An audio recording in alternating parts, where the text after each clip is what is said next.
ಸನ್ಮಾನ್ಯ ಅಧ್ಯಕ್ಷರೇ, ಅಜಿತ್ ಪವಾರ್ ಅವರು ಭಾಳಷ್ಟು ರಾಜಕೀಯ ಮುತ್ಸದ್ದಿ ಅಂತ ಹೇಳಲಿಕ್ಕೆ ಬಯಸ್ತೇನೆ. ನಾವು ಗಡಿ ಜಿಲ್ಲೆ ಗಡಿ ಭಾಗದಲ್ಲಿ ಇರೋದ್ರಿಂದ ಅಜಿತ್ ಪವಾರ್ ಅವರ ಭಾಳಷ್ಟು ಅನುಯಾಯಿಗಳು, ಅಭಿಮಾನಿಗಳು ನಮ್ಮಲ್ಲಿ ಕೂಡ ಭಾಳಷ್ಟು ಇದ್ದಾರೆ. ಈಗ ತಾನೇ ಹಿರಿಯರೆಲ್ಲ ಮಾತನಾಡಿದ ಹಾಗೆ ಅವರು ಭಾಳಷ್ಟು ವರ್ಷ ಭಾಳಷ್ಟು ಪೆರಡು ನೀರಾವರಿ ಮಂತ್ರಿಯಾಗಿ, ಗ್ರಾಮೀಣಾಭಿವೃದ್ಧಿ ಮಂತ್ರಿಯಾಗಿ, ಇಂಡಸ್ಟ್ರಿಯಲ್ ಮಂತ್ರಿಯಾಗಿ ಮಹಾರಾಷ್ಟ್ರ ಬೆಳಿಲಿಕ್ಕೆ ಅವ್ರದ್ದೇ ಆದಂಥ ಕೊಡುಗೆಯನ್ನು ಅವರು ಕೊಟ್ಟಿದ್ದರು. ಅದರಲ್ಲೂ ಕೂಡ ಅವರು ಭಾಳಷ್ಟು ಧೈರ್ಯವಂತರಾಗಿದ್ದರು. ಭಾಳಷ್ಟು ಧೈರ್ಯವಂತದಿಂದ ಭಾಳಷ್ಟು ಡಿಸಿಷನ್ಗಳನ್ನು ಭಾಳಷ್ಟು ತಗೊಳ್ತಾ ಇದ್ದರು. ಇನ್ನೊಂದು ಅವರು ಜನ ಅನುರಾಗಿಗಳಾಗಿದ್ದರು.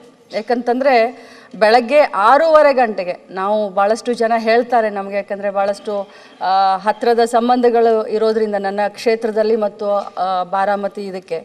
ಸೊ ಬೆಳಗ್ಗೆ 6:15ಗೆ ಜನರನ್ನು ಭೇಟಿಯಾಗಲಿಕ್ಕೆ ಶುರು ಮಾಡ್ತಾಯಿದ್ರು. ಯಾವುದೇ ಒಬ್ಬ ರಾಜಕಾರಣಿ ಸಾಮಾಜಿಕ ಬದ್ಧತೆ ಕಾಳಜಿ ಇದ್ದಂಥವರು ತನ್ನ ಕ್ಷೇತ್ರದಿಂದ ಆಗಿರ್ಬೋದು ಅಥವಾ ಇಡೀ ರಾಜ್ಯದಿಂದ ಬರುವಂಥ ಜನ 6:15ಗೆ, ಇವತ್ತು ಅಜಿತ್ ಪವಾರ್ ಅವ್ರನ್ನ ಭೇಟಿ ಆಗಬೇಕು ಅಂತಂದರೆ ಅವರು 5:15ಗೆ ಹೋಗ್ತಾಯಿದ್ರು. 6 ಗಂಟೆ ವಾಕಿಂಗ್ನಿಂದ ಶುರು ಮಾಡ್ತಾಯಿದ್ರು. ಜನರ ಬಗ್ಗೆ ಅಷ್ಟೊಂದು ಕಾಳಜಿಯನ್ನು ತಗೊಳ್ತಾ ಇರುವಂಥ ಇಂಥ ಒಬ್ಬ ಮುತ್ಸದ್ದಿ ರಾಜಕಾರಣಿ. ಕೊನೆಯ ರಾಜಕೀಯ ದಿನಗಳಲ್ಲಿ ಅವ್ರಿಗೆಲ್ಲ ಏನಾಯಿತು, ಎಷ್ಟು ಕಷ್ಟ ಅನುಭವಿಸಿದ್ರು, ಏನೆಲ್ಲ ಅವ್ರ ಮೇಲೆ ಚಾರ್ಜಸ್ ಆಯಿತು, ಯಾವ ರೀತಿ ರಾಜಕೀಯ ಬದಲಾವಣೆಯ ಸಂದರ್ಭದಲ್ಲಿ ಏನೆಲ್ಲ ರಾಜಕಾರಣ ಆಯಿತು ಅನ್ನೋದು ತಮಗೂ ಎಲ್ಲ ಗೊತ್ತು, ನಮಗೂ ಎಲ್ಲರಿಗೂ ಗೊತ್ತು.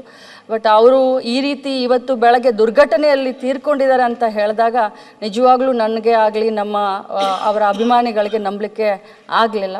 ಇಂಥ ಒಂದು ಸಂದರ್ಭದಲ್ಲಿ ದೇವರು ಅವರ ಆತ್ಮಕ್ಕೆ ಚಿರಶಾಂತಿಯನ್ನು ಕೊಡಲಿ ಮತ್ತು ಅವರೆಲ್ಲ ಭಾಳಷ್ಟು ಲಕ್ಷಾಂತರ ಕೋಟಿಗಟ್ಟಲೆ ಅಭಿಮಾನಿಗಳಿಗೆ ಈ ಒಂದು ದುಃಖವನ್ನು ಭರಿಸುವಂಥ ಶಕ್ತಿ ಕೊಡಲಿ ಅಂತ ತಮ್ಮ ಮೂಲಕ ಕೇಳ್ತೀನಿ. ಲಕ್ಷ್ಮಣ್ ಸರ್.